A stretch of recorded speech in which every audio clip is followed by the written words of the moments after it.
right. Hello. Welcome to Super Earth Podcast with your hosts, Lito and Mike. That's me. That's the Mike. I'm the Lito. We are now doing a Helldivers podcast. Yeah, officially.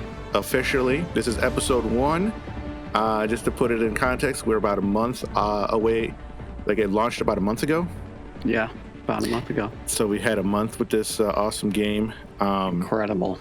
Yeah. So can't get one of our friends to buy it, no matter how much we try and talk him into it. Right. He's just been burned before too many times. Yeah. But I think this one's got some staying power. Hence, got to start talking about it and, getting excited about stuff. Yeah. Plus, I mean, you have all these people, using data to watch videos and stuff when you could just do a quick little podcast, get some information in your ear holes. On the way to work. On the go, yeah. Yeah. At work. At work, why not? If you're really thinking about the game. Yeah, you're not working on that spreadsheet. You're not thinking about that spreadsheet if you are working on it. Yeah. Yeah, you're thinking about dropping stratagems on those terminids. Exactly. The terminids. That's segues. I mean, we could talk about, since, I'm new to the game, but we're both new to this type of game. So, what was your first thoughts when you picked up Helldivers 2? Oh, man. I was just blown away. I mean, I was expecting it to be fun, but I wasn't expecting it to be this awesome. I really was not. I mean, everything from all the sounds that you hear to the music to the gunplay, all of it is just so tight and well done. Every moment is based around making you feel like this epic space, marshal. And yeah, I was just blown away. I couldn't believe how much better they made it. Awesome. Yeah, I look forward to playing the first one, but so all my experience comes from just playing this game. And the fact that I was like, we got to do a podcast about this game, I think says a lot about the game. I agree. Yeah. I think for me, when I first saw it, I'm like, wait a minute. I see almost every sci-fi movie I've ever seen in one game. Right. Right. Anyways, the ones that I love, basically, Sure.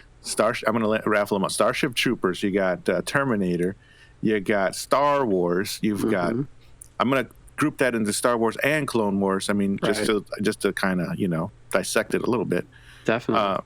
You got the Predator, and I'll tell you why, the Predator. Because, he's got that little wrist thing. Yeah. And he's punching in the codes. Yeah. When I'm doing the stratagem punch-ins, I'm pretending I'm the Predator. Doing that. Yeah. And then the music. Oh man. The satire. Destiny. I see Destiny, of course, the video game. Yeah, and that's kind of how I referred to the first one, was when I would try and get people to play it with me. It was almost like a 2.5D Destiny, going out there. But it didn't have the loot drops that Destiny has. But I saw it as very similar. And I think you're right. I think Destiny, Star Wars, the music especially, and I think the composer used to work on Destiny 2. So there are definitely, but even in the music, there's shades of Star Wars, Destiny, and even a hint of, I guess Star Wars would be John Williams. So there's almost a moment that kind of sounds like the original Superman score. Okay. Well, that's perfect. I just want to hear that maybe. Yeah. No, is he the same composer? I think with John Williams, yeah. Yeah, John Williams. Yeah. It's all the same. Yeah. See? Anyway. Yeah. There you go. Yeah, there's something about the music. It just gets you pumped. It just it gets the whole. There's not a lot of messing around. The training was real quick and real fun, and the guy who's talking to you, if anybody knows me from other podcasts, I don't remember names. I don't remember specifics. I'm a more general thing guy. So forgive me for that. If you're into those like real detailed things, I'm more general and basic. So just a little heads up. Nothing wrong with that. Nothing wrong with that at all. I mean, it's almost a purer experience, if you ask me, when you're not too worried about the details. And that's kind of, I think, why this game is so fun, is because like you go back to games like the Division 2 or Destiny 2, and like you were saying, there's not a lot of time to just waste time in this game. You get right into the action, you get right back out. And, you know, I went back to Destiny 2, which, you know, was like a huge game that I played all the time.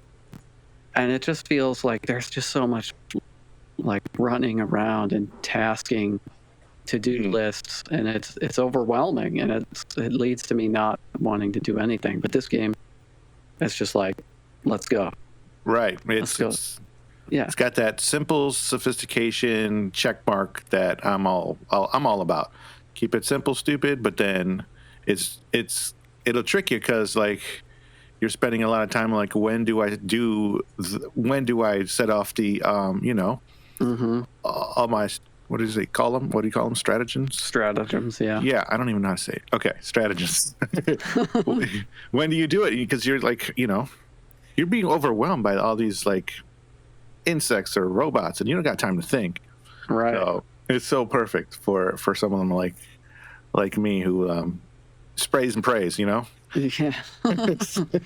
Although that accuracy's gone up quite a bit lately, I gotta say. Well, but yeah, I've been using the shotgun. I got on board with that. Yeah. The breaker, I don't know. Yeah, Whatever. the breaker. There it is. So, yeah. What currently what levels are we at? I'm at like 16. I think I'm at 18 or 19, and I think you're at 17. Right. So we haven't unlocked everything, but it's been a lot of fun getting it unlocked and going from getting your butts kicked to like actually kicking some butt. So right. We got some game changers, weaponry. Yeah, we were just talking last night about how challenging now feels like easy used to feel. Right. You know, we would do easy together, and we'd be getting swarmed and run into the ship at the end of the mission. You know. The insects, or what are they called? Terminids. Terminids are coming right up to the ship as we're like taking off. Yeah. So, man, it was so cool. But now we do easy, and it's actually easy. Exactly. So, with that said, right? Mm-hmm. I was playing this game. I was blown away, and then I'm like, Mike, you told me about this game. How many people in the world did you tell about this game? Because I can't even get online to play it. Right. And so this game take over the world, and what do you think about that? Well, I think it's well deserved. You know, I thought that the first game had a lot of really awesome ideas, and this game is essentially the same. It's just, you know, the graphical leap, the third-person view. It puts you so much deeper into what's happening, and you get to see all the chunks flying off. And this game is beautiful, you know. On top of sounding great, everything sounds great. It looks amazing. And, you know, we can be doing mission after mission, and then there's just those moments where you'll drop a stratagem, and the way it lights up the trees and the sky around it, I'm just like, man, it's just so awesome. It keeps surprising me, like, in these little moments all the time. And I think, you know, I think that has a lot to do with why it's doing so well. You know, it doesn't mix in anything from outside the game. It's like political satire without being directly political in real world terms. And I think people have been kind of longing for something like that. Right. And it's just fun, like you were saying before. It's jump in, jump out, play with other people or don't. But, you know, like you were mentioning, it got so big so fast that we couldn't even play. For real. Yeah. I waited, and I waited at one point 2 hours for the server to free up, and I was not doing anything but waiting for the clock. It kept repeating, like I didn't want to play anything else. Yeah. You know what I mean? Like Right. I was sitting there, like I was texting you the whole time, like no, it's still loading, still waiting. Right. Luckily, like 11:30, our time, PM at night, it opened up, but man, like it took over my life, Yeah, absolutely. in a way a game hasn't done, or a franchise or a movie or anything hasn't done in a long time. And that's why I've been looking for something like this. You know what I mean? I've been looking for something that kind of like new and fresh, but that's kind of like a hodgepodge or a mashup of everything that I like. Right. So this is kind of like came around at the perfect time for me. And I think, I don't know, like, I don't know. I just thought it'd be a good,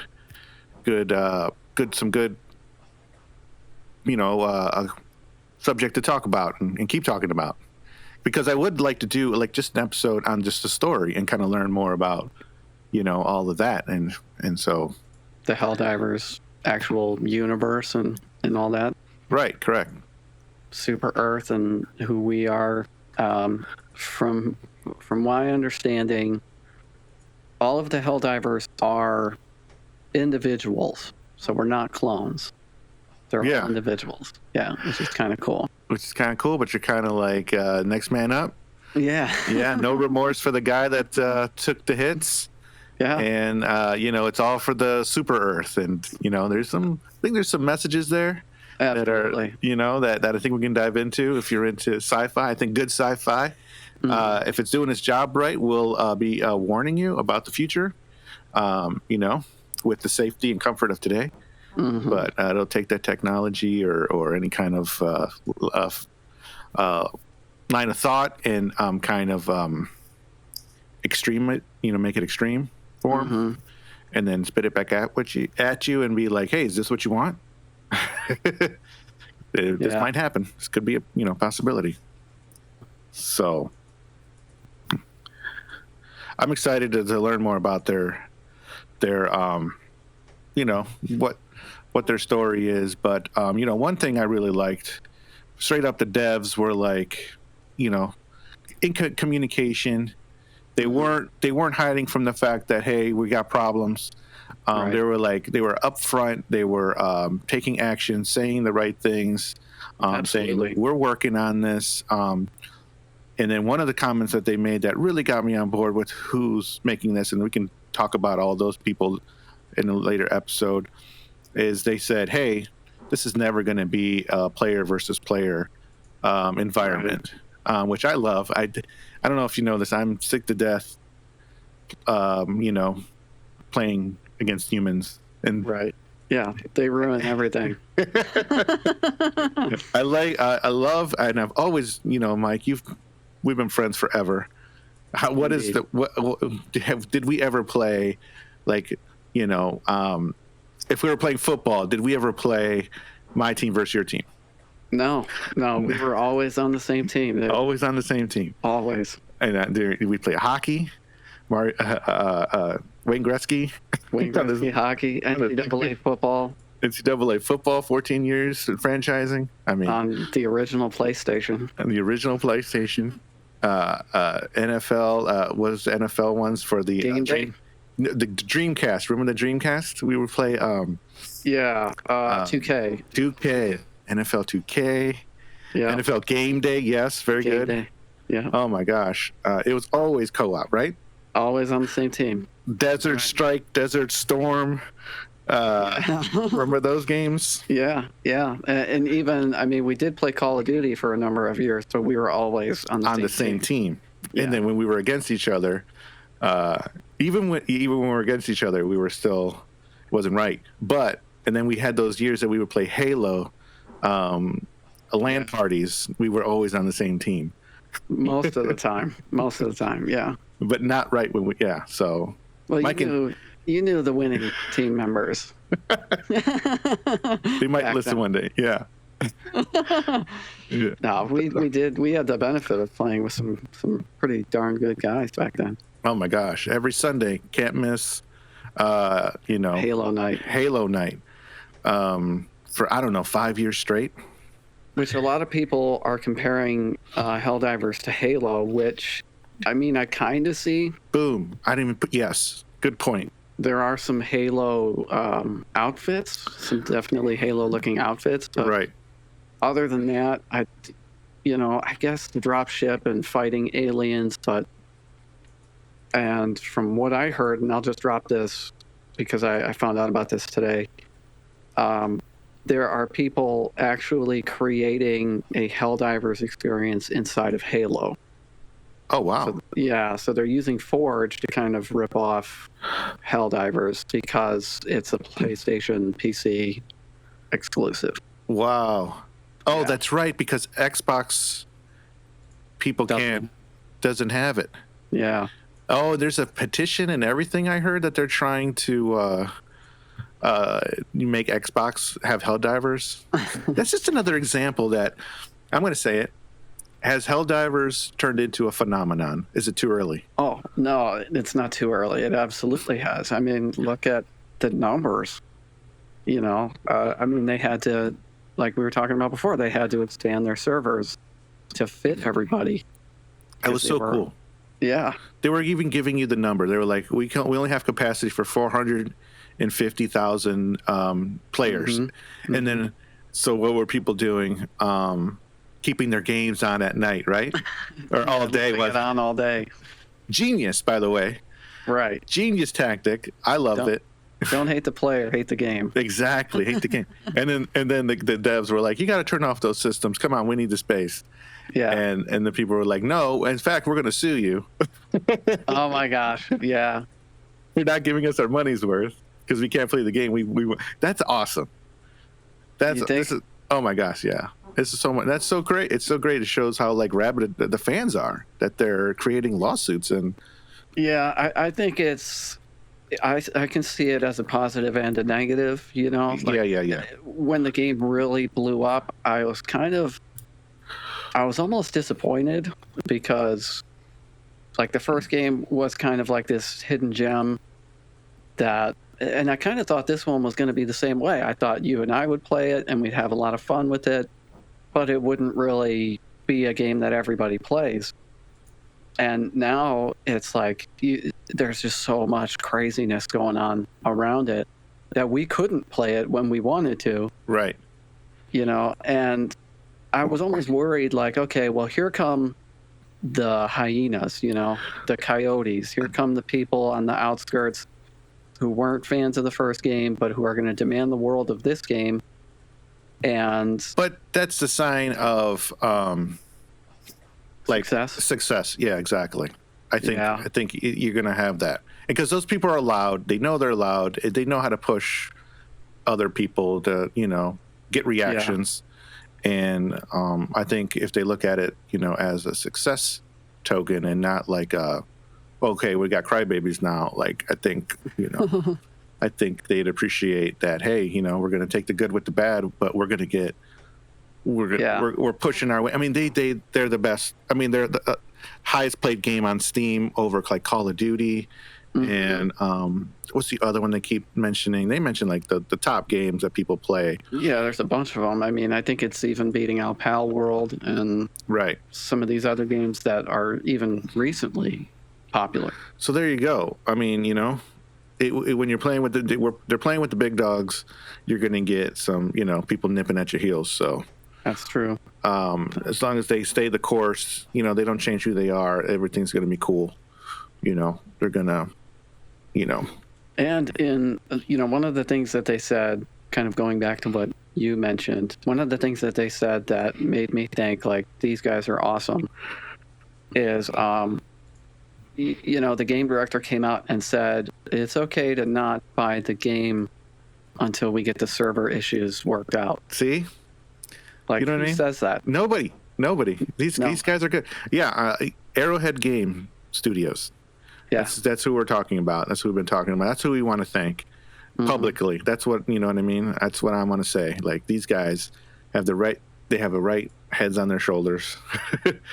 for making a game. They executed perfectly, nicely. If I don't know if they knew it, but they created a supply and demand issue that I think will go down in history as far as the game launch of how you want to do it. You know what I mean? Yeah, absolutely. You do not want to give everybody, the game if you don't have to. yeah, and I mean, games in the past, and a lot of times even still, they launch with bad servers and broken mechanics. And you have to applaud this game for, at very least, launching with incredible mechanics, For real. incredible game loops, and really, if you got into the servers, I mean, I've heard of people crashing in my game. I think our game's crashed here and there, but for the most part, it's only been out for a month, like you were saying. Mm-hmm. And how often does it really crash? Not often at all. Not enough to ruin my night or anything. Maybe the game, but not the night. Right. Getting in was the hard part. Mm-hmm. And they've, for all intents and purposes, they've fixed that. Yeah, my only issues, I play on PC. I know you're on PlayStation. Mm-hmm. But my problem is I have problems with this game guard. It keeps... and I think I have to have everything turned off on my computer for it to work. We can get into what all that is eventually in the future. Yeah. But, maybe we can get some help from people out there how I can avoid that little error. But I just try. How do people reach us if they want to? Oh, geez, good point. We got an email. We have a Twitter. We have a Facebook, and we have an Instagram. So what else? So it's going to be the handles, right? Yeah. Are going to be, the email is superearthpod@gmail.com. Excellent. And man, you got me. I got to look for our handles now. So I mean, just a Super Earth pod is Super Earth Pod wherever you're looking. Yeah, it's where it's going to be. I mean, we tried to get them all the same. So at Super Earth Pod, if you're at Facebook, Twitter, you're on Instagram, and yeah, I think they're up. So you can go over there and say hi, and we're looking for a third guy. So Yeah. another reason we're putting it out there. Like it'd be nice to go take on, I'm good at challenging right now, but I know if we go into hard, we're gonna need some help. Right. So if there's somebody out there that would like to help, we would definitely love to link up and take on, these. Take on the enemies of Super Earth. Oh yeah, man. I can get, I'll get into the puns once I get, more comfortable with the game and the names. The puns will start happening. That you play with me all night, so yeah, it's all good, dude. we get there. So any latest news? I mean, it's been a month, but we should do a news episode maybe when we news that we missed. Back, because a lot happened that first month, man. You couldn't even keep up every day. Yeah, my phone was blowing up because I guess I was looking for it, so I was in the, it kept just shooting me. My Google kept shooting me, news every hour almost. Right. Of people and complaining and servers and petitions. I mean, yeah. I mean, I guess in following episodes we can go more into specific news stories. I think right now the big ones were the servers. There's people calling for a balancing patch, which you're saying has already been deployed. Well, yeah, there's a 13 patch that came out, I believe, yesterday. Oh wait, where's it at? Oh yeah, 13 notes. So they improved login speed for the PlayStation 5, which I had a theory that PlayStation 5 people had the upper hand in getting the servers into the servers than PC. I thought so too, because I always got in before you did. For real. Yeah, I was sitting there for hours, and you were like, I'm here 5 minutes, man. That kind of sucked. I'm like, dude. So improved support on the keyboards, okay. Fixed super credits. All right. Yeah, I mean, there's little things like that, which don't bother me, dude. I know all that. Premium war bond not being accessible, finish to crash, to fix some text. Yeah, I mean, there's all these, anyways, we're getting up to close to, how long the episode should probably be, right? So Yeah. let's wrap this episode 1 up. Wrap it. And yeah, definitely check us out on our socials, Super Earth Podcast or Pod. We'll figure it out. I'll have them written down next time. But Super Earth Pod at Gmail. I know that one. Yeah. That's how fast. Like we don't even know what our socials are yet because we created this thing so fast. Just to get it out there, just to get your thoughts. And so fast that Google thought you were a bot. Exactly. Yeah, they stopped us from like moving forward because they're like, yeah, you've been terminated because you created too many accounts so fast. So, anyways, wanted to thank everybody for listening to episode 1. Yeah, thank you. And look forward to episode 2 coming up soon. And till next time, keep kicking butt out there. Super Earth, for Super Earth, yeah. For Super Earth, keep taking it to the enemies of liberty and democracy. All right, have a good one.